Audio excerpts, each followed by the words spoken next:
Exam की preparation करते हुए या एग्ज़ाम सेंटर में जाने के बाद ये स्ट्रेस क्यों होता है और इसको कैसे डील करना है, इसके बारे में आज बात करेंगे। मैं हूँ doctor Shraddha Chaudhary, consultant psychiatrist from Park Hospital, sector 47, Gurugram.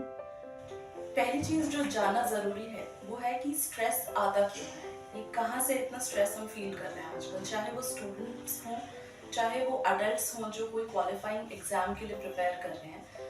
कुछ कॉमन रीजंस हैं स्ट्रेस के। पहला बहुत कॉमन रीजन जो है वो है हमारी खुद की एक्सपेक्टेशंस हमसे। हम ये एग्ज़ाम क्यों दे रहे हैं?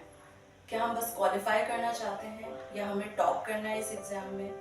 हमारे प्रीवियस एक्सपीरियंसेस से हम पे क्या इम्पैक्ट पड़ा है, हमारे प्रीवियस परफॉर्मेंसेस, हमारे कंपैरिजन्स जो हम करते हैं बाकी लोगों से, चाहे वो पीयर्स हों, फ्रेंड्स हों, हमारे रिलेटिव्स हों, ये सब बहुत सारा बर्डन और स्ट्रेस क्रिएट करता है।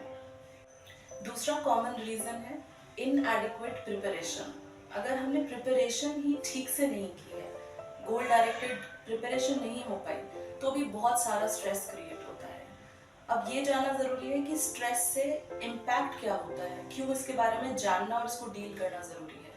पहली बहुत इंपॉर्टेंट चीज़, हमारी मेमोरी ग्रॉसली इम्पैक्ट होती है अगर हम स्ट्रेस्ड होते हैं। तो जब हम एक क्लियर माइंड के साथ किसी चीज़ को मेमोराइज करने की कोशिश करते हैं तो वो बहुत अच्छा रिकॉल भी होता है बाद में।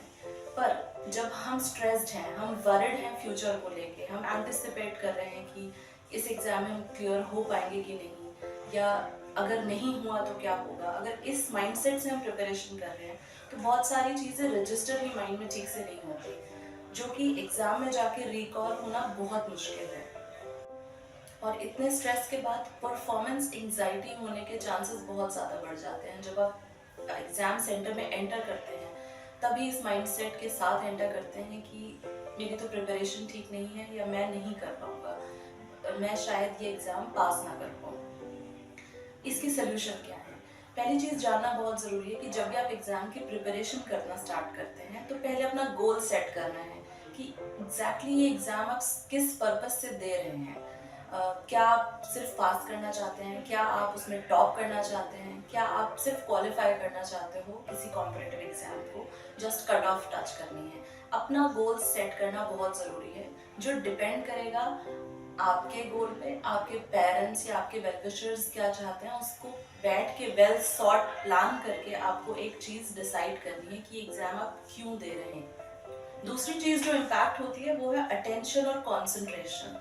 हम किस कॉन्सेंट्रेशन से पढ़ पा रहे हैं और किस कॉन्सेंट्रेशन से एग्ज़ाम दे रहे हैं, वो ग्रॉसली डिस्टर्ब हो जाता है अगर हम हमेशा स्ट्रेस्ड हैं। तो हमारी नींद कम हो जाना, भूख कम लगना, ओवरऑल मोटिवेशन डाउन हो जाना, हमेशा थका थका सा लेथार्जिक रहना, या अपने कॉन्फिडेंस पे बार बार डाउट करना कि ये तो मैं पढ़ रहा हूँ पर ये हो नहीं पाएगा, ये मुझे टाइमली याद नहीं आएगा। ये सारी चीज़ें आप फेस करेंगे अगर आप स्ट्रेस्ड आउट हैं तो। So just focus, stop overthinking and take action. Good luck.